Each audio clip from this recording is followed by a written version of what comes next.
Isang Pinoy na pinagdudahang may anting-anting dahil sa lakas ng suntok kung saan diretso tulog ang mga kalaban.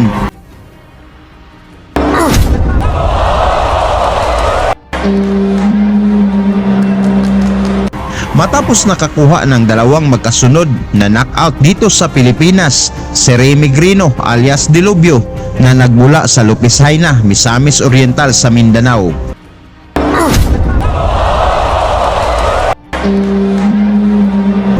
Upang masubok ang kanyang lakas, nagtungo ang kanyang kampo sa bansang Thailand upang sagupain ang kilabot ng Thai boxer na si Phongsaklek Wonjungkam. Hindi ito madaling laban mga tol dahil si Wonjungkam ay 2 times world champion. Napakatagal nitong pinagharian ang WBC World Flyweight Division kaya may award itong Champion of the Decade. May kartadang 84 wins, 4 losses at may 46 knockouts kung saan 31 sa kanyang biktima ay mga Pinoy. Dito ay depensahan ni Wonjungkam sa ating pambato na si Migrino ang titulong WBC International Flyweight title na ginanap sa Central Pavilion sa Ratchasima, Thailand. Kaya sa oras ng laban mga tol, hinintay na lang ng mga Thai fans kung paano pababagsakin ng kanilang champion ang dihadong Pinoy. Ngunit na nahimik silang lahat nang umandar na ang makina ng Dilubyo ng Pilipinas, kung saan mula sa kombinasyon bumagsak ang Thai champion, ngunit nakatayo pa ito at nalampasan ang bilang ng referee. Dito na siya inatake ng mala Dilubyong kamao hanggang sa bumagsak ulit ang Thai champion at dito na natapos ang laban.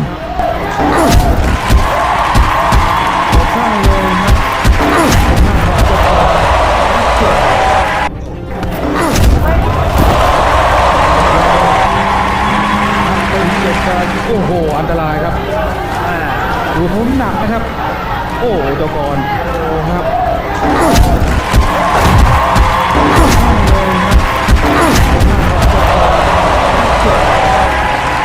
Mula dito, nagtungo naman sa bansang Japan ang Pinoy Dilubyo upang sagupain ang sikat na MMA fighter na si Kinji Kubo na nagbanta pa itong tutudasin ang Pinoy sa kanilang paghaharap. Ang labanang Migrino vs Kubo ay sinaksihan ng mga libo-libong fans ni Kubo na ginanap sa Korakuen Hall sa Tokyo, Japan.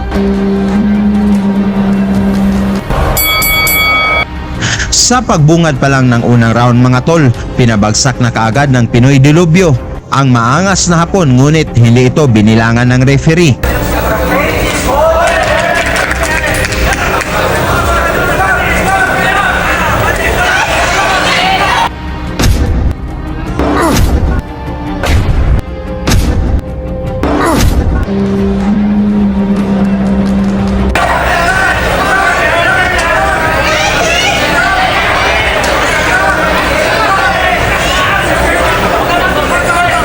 Pagdating sa round 3, gusto nang pisakin ni Migrino si Kubo habang nagsisigawan ang mga fans nito.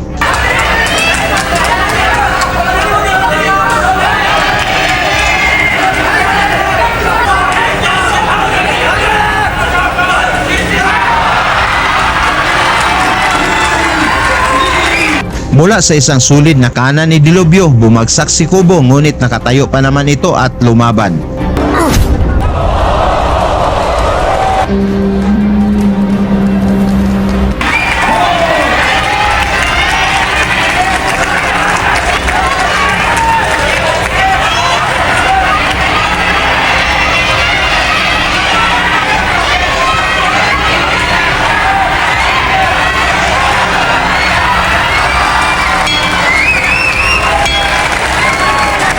Bago pa naawat ng referee mga tol, isang sulid na kanan na naman ang naipatama ni Migrino. Tulog agad si Kubo bago bumagsak sa luna.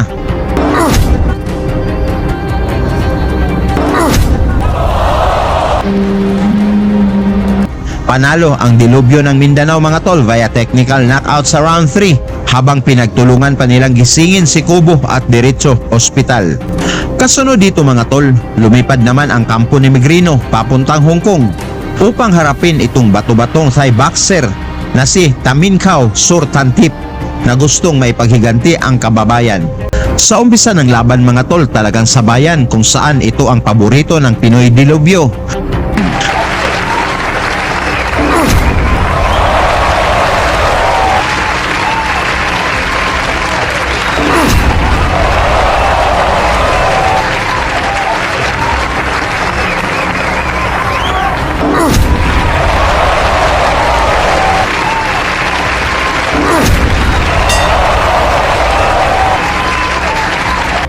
Mainit ang palitan ng suntok, ngunit mula sa isang sulid na kanan bumagsak ang bato-batong thigh boxer, ngunit nakatayo pa ito at lumaban.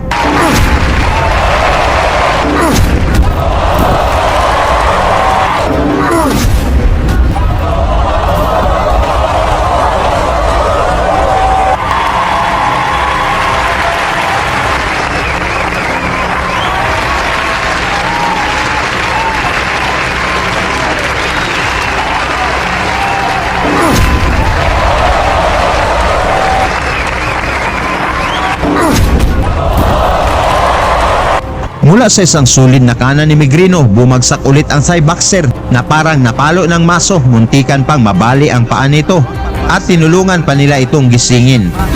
Tila gustong masaksihan ulit ng mga fans sa Hong Kong ang mga kamao ng Dilubyo ng Pinas. Pinabalik sa Hong Kong ang kampo ni Dilubyo upang itapat sa pinakamalakas na boxer ng Indonesia.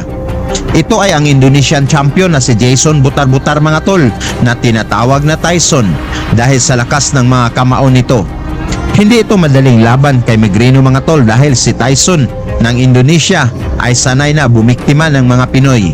Ang laban na ito ay personal na sinaksihan ni Lolo Bob Arum ng Top Rank Promotion na bumiyahe sa Hong Kong upang makita ang lakas ng Pinoy Dilubyo. Sa panimula ng laban mga tol, talagang unang nagpasikat kay Lolo Bob Arum ang Indonesian champion, habang nag-counter muna ang Pinoy at pinag-aralan ang galaw ni Tyson.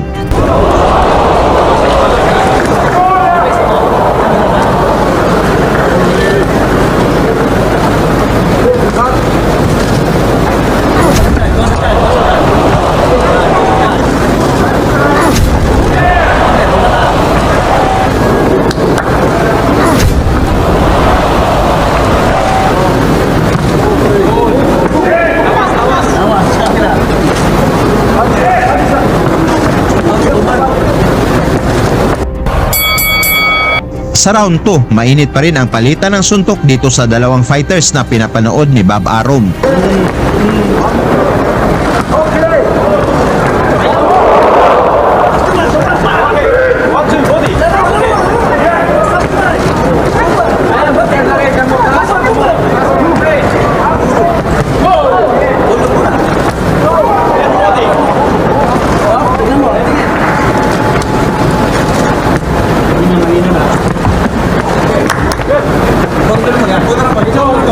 Sigawan ng mga fans nang tumama ang kombinasyon ng kanilang pambatong si Tyson.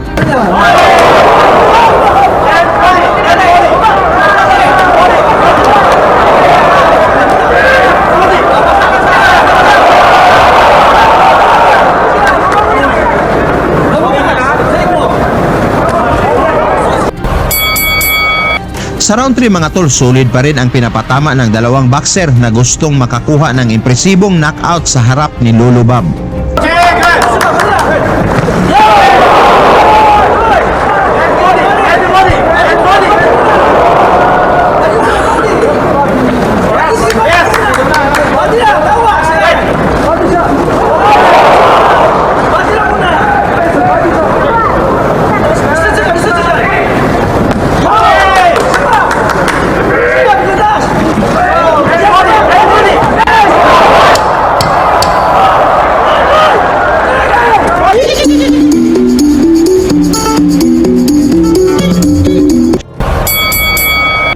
Sa round 4 mga tol, mukha at bodega ang pinunteriya ng dalawang matigas na boxers.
Dito sa round 5 mga tol, mas lalong bumibilis ang mga suntok ni Butar-Butar, ngunit naiwasan ito ni Dilubyo.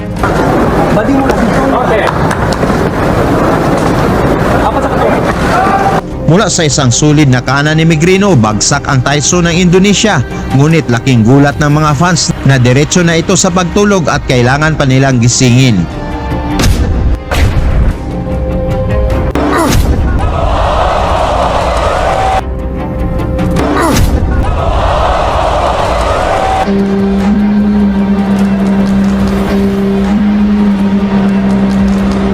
Kaya panalo si Migrino via knockout sa round 5 sa harap ni Lolo Bob Arum. Naging sikat at matunog sa mga fans sa Hong Kong itong si Migrino mga tol, at talagang hinahangaan nila ang lakas ng kamao nito. Muling binabalik sa Hong Kong ang Team Migrino upang itapat naman sa malakas na pambato ng Japan. Ito ay si Yuki Strong Kobayashi na nagbanta naman na hindi patatagalin ang laban upang maipaghiganti ang kababayan na si Kenji Kubo. Ngunit laking gulat ng mga nag-aabang na fans mga tol, ang inaasahan nilang magandang palitan ng suntok. Hindi pa nga umiinit ang kanilang puwet sa kinauupuan, talagang tinapos na ni Migrino ang laban. Mula sa isang sulid na kanan ni Dilubyo na tumama, bagsak agad si Strong Kobayashi at diretso tulog sa loob lang ng 23 seconds sa round 1.